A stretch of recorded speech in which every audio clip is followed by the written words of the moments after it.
ravie de vous retrouver aujourd'hui pour une nouvelle analyse composition. Le Petit Marseillais se lance à faire leurs cosmétiques solides. Mais alors là attention, on n'est pas sur des shampoings solides ou gel douche solide, savon solide. On est carrément sur un 3 en 1, c'est-à-dire que là, le Petit Marseillais, ils ont fait fort. Le solide, alors c'est un savon solide, tout ce qu'il y a de plus simple, hein, comme vous allez voir ici, voilà, présentement. Vous avez plusieurs parfums, coloris, etc. Différentes gammes. Le solide 3 en 1, corps, visage, cheveux. Ça fait tout. D'après eux, ça peut tout faire.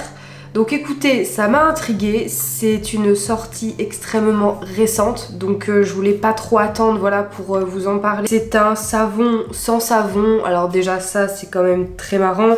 Enfin bref, il n'y a pas de sulfate non plus, il n'y a pas de silicone.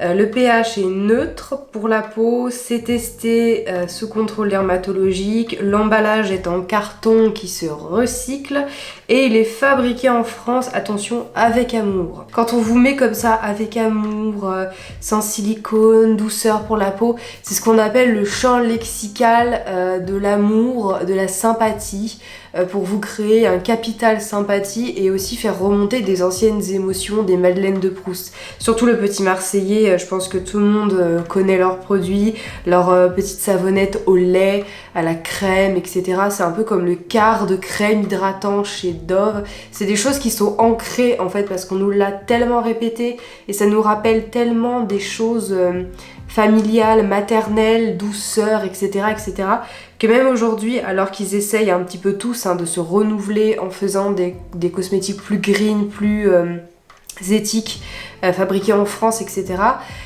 on est toujours dans ce genre d'argument marketing, alors que finalement ce qui nous intéresse, enfin je sais pas vous, mais quand même, c'est surtout la composition et son efficacité et ce qui va impacter positivement ou négativement l'environnement. Voilà, après qu'il soit fabriqué avec amour dans une usine, je pense que c'est difficilement possible quand même qu'une machine fabrique un savon avec amour, mais bon, voilà. C'est pas terminé avec les explications, on nous dit que c'est un premier pas vers un mode de vie zéro plastique. Ça c'est très bien, si déjà une grosse marque comme eux tendent à réduire complètement les déchets plastiques, c'est cool.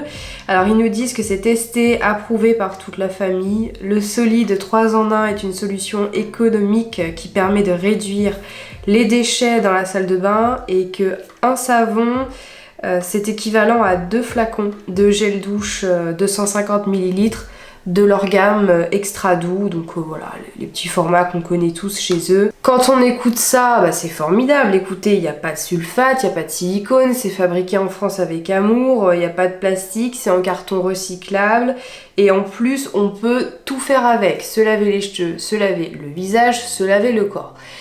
Alors déjà, premier contre-argument, on va dire, sachez que ils n'ont pas inventer l'eau chaude, l'eau froide, le thé, la théière, tout ce que tu veux. C'est-à-dire qu'un savon, tu peux te laver partout, si ça te chante, avec le même pain de savon.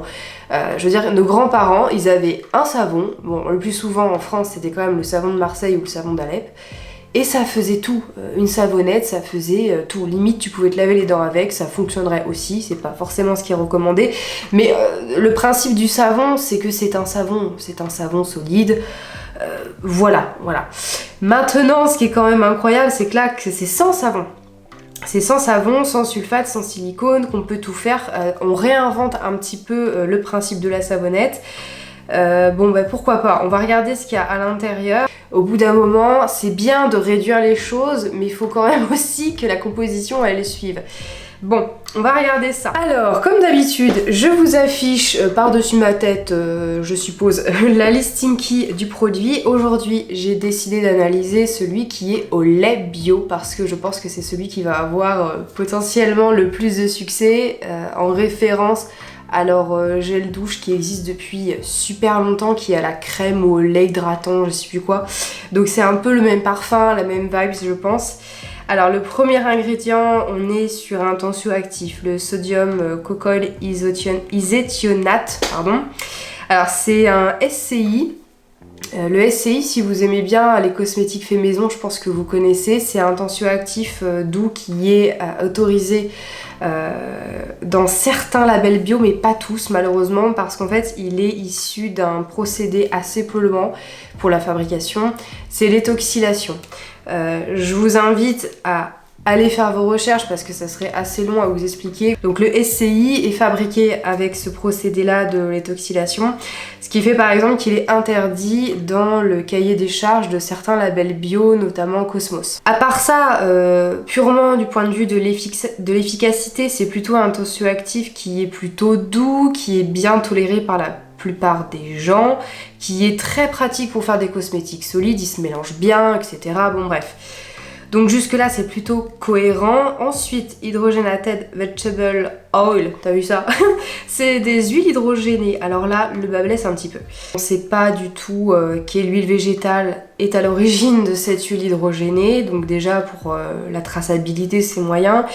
Et ensuite, une huile hydrogénée, elle a perdu quasiment toutes ses propriétés. C'est juste pour utiliser une base huileuse d'origine végétale. Voilà, ensuite on a de l'eau. Après, le polyglycéryl 4-laurate est un émulsifiant. Après, on a de la glycérine et du parfum. Donc, grosso modo, votre bain de savon, là, c'est ça. Parce qu'après, le parfum, c'est des très très petites quantités. Effectivement, il n'y a pas de savon, il n'y a pas de... Bon, bref, voilà. Il n'y a pas eu une saponification, voilà. Mais il n'y a aucun actif. Juste après le parfum, on a quand même un petit actif. Une huile végétale d'amande douce, j'allais dire prunus, n'importe quoi. D'amande douce, voilà. Ensuite, on a du beurre de karité.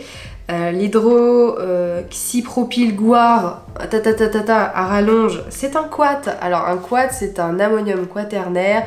Grosso modo, ça a le même intérêt que le silicone, en moins pire. Là encore, ça fait un peu le débat dans le monde green. Bon, c'est un quat. Alors quand on vous dit dans la compo qu'il n'y a pas de silicone pour un toucher naturel, on pourrait dire que c'est en partie faux parce que les quats, donc ammonium quaternaire, vont faire le même rendu. Sauf qu'ils vont pas être obligés de mettre l'appellation silicone, diméthicone, etc. dans la compo. Du coup, ça fait moins peur à l'acheteur. Mais grosso modo, c'est un ammonium quaternaire, ça va faire un peu pareil. Et l'intérêt ici, c'est que vu que les gens vont potentiellement se laver les cheveux aussi avec, mais ça va mieux glisser. Tu auras un meilleur rendu doux, soyeux sur les cheveux. Je poursuis, on a de la gomme xanthane, un gélifiant basique. Ensuite, nous avons le tétrasodium glutamate qui est un agent de chélation. Grosso modo, ça va servir de stabilisateur dans la formule. Un acide citrique, sodium benzoate, potassium sorbate, tout ça c'est des conservateurs. Et à la fin de la compo, on a alpha-isométhylionone qui est une molécule parfumante. Et alors, je suis un petit peu surprise quand même de retrouver cette molécule-là parce qu'elle est très allergène.